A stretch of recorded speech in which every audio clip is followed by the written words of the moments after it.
வணக்கம். நான் உங்கள்கிட்ட பேசுகிறேன். என்னென்னு பார்த்தீங்கன்னா, இப்போது நிறைய பேர் பார்த்தீங்கன்னா ஆந்திரா, கர்நாடகா, இங்கே பார்த்துருக்கேன், மிசோரம், இதிலெல்லாம் நான் பார்த்த வரைக்கும் ஆக்சுவலி கிரிமினல் கோர்ட்டில் எஃப்ஐஆர் கோடுன்னு இருக்கும். அதாவது போலீஸ் ஃபைல் பண்ணுற கேஸுங்க இருக்கும். இந்த மாதிரி 138 கேஸு இந்த மாதிரி கொடுக்குற கேஸுங்கெலாம் சில கோர்ட்டுங்க இருக்கும். அதாவது ஒரே ஊருக்குள்ளே 2 கோர்ட் இருக்கும். கிரிமினல் கோர்ட்டே ஒரு 2 கோர்ட் இருக்குங்க. ஒரு ஊரில் கிரிமினல் கோர்ட் ஒன்று, சிவில் கோர்ட் ஒன்று, டிஸ்ட்ரிக்ட் கோர்ட் ஒன்று, இந்த மாதிரி இருக்கும். ஆனால் கர்நாடகா, ஆந்திரா, நம்ம தமிழ்நாட்டில் என்னென்னா சம்மரி ட்ரையல் கேஸ் எஸ்டிசி கேஸும் எஃப்ஐஆர் பதிவு பண்ணுற கேஸும் சில கோர்ட்டுங்கள் இருக்கும். எஃப்டிசி கேஸ் ஃபாஸ்ட் ட்ராக் கோர்ட்டுன்னு இருக்கும். சில கோர்ட்டுங்களில் கிரிமினல் கோர்ட்டில் இருக்கும். அது ரெண்டையும் ஒரே ஜட்ஜிங் விசாரிப்பாங்க. ஆனால் இந்த மாதிரி கோர்ட்டுங்களில் பெங்களூரு இந்த மாதிரி ஊருங்களில் ஜாஸ்தி கேஸுங்க இருக்கிறதுனால கோர்ட்டுகளும் ஜாஸ்தி. செக் கேஸுக்கு மட்டுமே எனக்கு தெரிஞ்ச வரைக்கும் பெங்களூரில் வெறும் பெங்களூருக்கு மட்டும் 40 கோர்ட்டுங்க. செக் கேஸுக்கு மட்டும் அந்த கோர்ட் வெறும் செக் கேஸ் மட்டும்தான் விசாரிக்கும். செக் பவுன்ஸு அந்த கேஸுக்கு மட்டும் தான் விசாரிக்கும். ஹைதராபாத்லேயும் இதே மாதிரி இருக்குது. அப்புறம் மிசோரம் இதுலேயும் என்ன பண்ணிங்கன்னா செக் கேஸ் ஜாஸ்தி இருக்கிறதுனால அந்த செக்கை மட்டும் விசாரிக்க தனி கோர்ட்டு. இப்போ இந்த மாதிரி கேஸுங்களில் ஜெயித்தவங்க இருப்பாங்க தெரியுங்களா.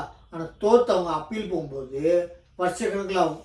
டிலே பண்ணிட்டு மேலே மேலே கோர்ட்டு போயிட்டு இருந்தாங்கன்னா கஷ்டப்பட்டு என்ன பண்ணியிருக்காங்க, ஆக்சுவலி 20 மேலே அப்பீல் போகும்போது அதை கீழமை நீதிமன்றங்களில் ஜெயித்தவங்க அவங்க ஆப்போசிட் தோற்றவங்க டிஸ்ட்ரிக்ட் கோர்ட்டுக்கு போகும்போது டைம் ஆகுதுன்னு சொல்லிட்டு ஜெயித்தவங்களுக்கு வருஷக்கணக்காக எழுதிட்டு போகிறாங்க. இது எப்படின்னா அக்யூஸுங்க, அதாவது செக் கொடுத்தவங்க கேஸ் யார் மேலே போட்டிருக்கோமோ அவங்க யார் தோற்றுருக்காங்களோ அவங்க வருஷக்கணக்காக இழுத்தா போதும் அப்படின்றதுனால விட்டாங்க.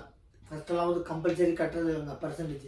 இப்போ என்ன பண்ணிங்கன்னா சுப்ரீம் கோர்ட்டு தோற்றவங்க அப்பீல் போகும்போது டிஸ்ட்ரிக்ட் கோர்ட்டுக்கு கம்பல்சரி 20% கட்டணும் சரிங்களா. சாரி, ஹைகோர்ட்டுக்கு. டிஸ்ட்ரிக்ட் கோர்ட்டுக்கு நான் கம்பல்சரி சொல்ல அது கட்ட சொல்லியிருக்காங்க. ஆக்சுவலி எல்லா டிஸ்ட்ரிக்ட் கோர்ட்லேயும் போடுவாங்க.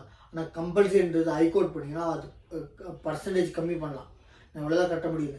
ஆனால் இப்போ சுப்ரீம் கோர்ட்டில் ஹைகோர்ட்டுக்கு ஆர்டர் கொடுத்துருக்காங்க.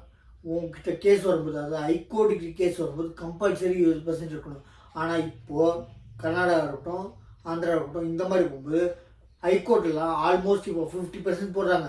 நீங்கள் ரெக்வஸ்ட் பண்ணி கேட்டிங்கன்னா ஆல்ரெடி நான் டிஸ்ட்ரிக்ட் கோர்ட்டில் 20% கட்டியிருக்கேன், இன்னொரு மேலே ஒரு 10% கட்டிங்கன்னா அலோவ் பண்ணுவாங்க. ஆனால் கம்பல்சரி சுப்ரீம் கோர்ட்டு 20% கட்டி தான் ஹைகோர்ட்டில் கேஸ் நடத்த முடியும் அப்படின்னு இருக்காங்க. அதை ஃபோட்டோ பாருங்கள். ஏன் அப்படின்னு பார்த்தீங்கன்னா இவங்க தோற்றவங்க நாளுங்கள் தள்ளாம வருஷங்கள் நாளுங்கள் இல்லைங்க, நாள் தள்ளலாம் ரொம்ப ஈஸிங்க. வருஷங்கள் தள்ளிட்டா போதும் அப்படின்னு சொல்லிட்டு நிறைய பேர் கேட்குறாங்க.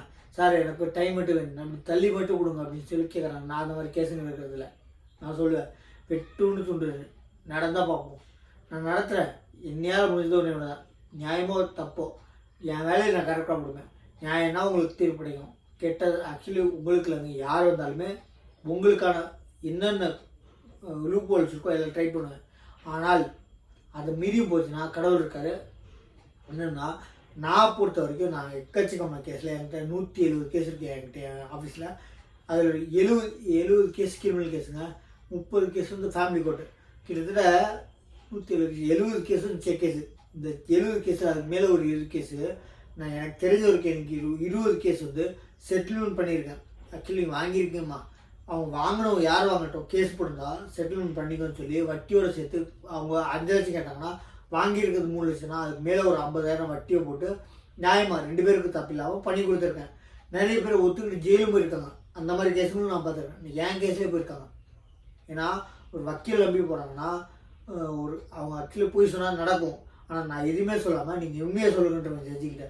அப்போது உண்மையை சொல்லி நிறைய பேர் ஜெயிலும் போயிருக்காங்க. ஏன்னா அந்த மாதிரி தண்டனையும் வாங்கி கொடுத்துருக்கேன். தண்டனை வாங்கி கொடுத்ததுக்கப்புறம் ஜட்ஜிக்கிட்ட ரெக்வஸ்ட் பண்ணி என் சாட்சிக்காரர் ஒத்துக்கிட்டாரு, குறைஞ்ச தண்டனை கொடுங்கன்னு சொல்லி கம்மியாக வாங்கி கொடுத்துருக்கேன். ஆக்சுவலி ஒரு வக்கீல் நியாயமாக தன் கட்சிக்காருக்கு வர்ற தண்டனை வந்தாலும் கம்மியாக வாங்கி கொடுக்கணும். காசு கொடுக்குறான்ட்டு கொலை பண்ணிட்டு வந்தால் காப்பாற்றக்கூடாது சரிங்களா. அதாவது நியாயமாக தண்டனை கன்ஃபார்மு கொஞ்சம் நியாயம் அதை ஒத்துக்கிட்டாங்க. வருஷக்கணக்கில் இழுக்கல. இப்போ இன்றைக்கே ஒத்துக்கிட்டதுனால எனக்கு கொஞ்சம் கம்மியாக கொடுங்கன்னு சொல்லி கம்மியாக வாங்கி கொடுத்துருக்கேன். நான் பண்ண தப்பு இல்லைங்க, தொழில் தர்மம். என்னென்னா என்னை நம்பி வந்தவங்களுக்கு நான் நியாயமாக பார்க்குறேன். அதாவது கொலை பண்ணிட்டு வந்தாலும் காப்பாற்றுறேன் இல்லைங்க. என்னென்னா என்னால் முடிஞ்சது நீ 10 வருஷம் ஜெயில் தண்டனைக்கு 7 வருஷம் 8 வருஷம் இல்லை 6 வருஷம் வாங்கி கொடுக்க முடியும். அதுதான் ஒரு நல்லது நான் பண்ணுறது.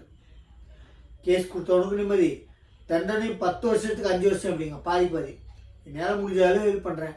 என்னன்னு பார்த்தீங்கன்னா, சுப்ரீம் கோர்ட்டில் இன்றைக்கி ஆக்சுவலி இப்போது ஹைகோர்ட்டுக்கு டைரெக்ஷன் கொடுத்துருக்காங்க. 20% இல்லாமல் நீங்கள் கேஸ் எடுத்து நடத்தாதீங்க.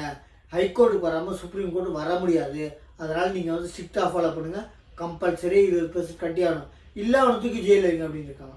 நான் ஃபோட்டோ பாருங்கள். தேங்க்யூ. நம்ம சேனலை சப்ஸ்கிரைப் பண்ணி பாருங்கள். தேங்க்யூ.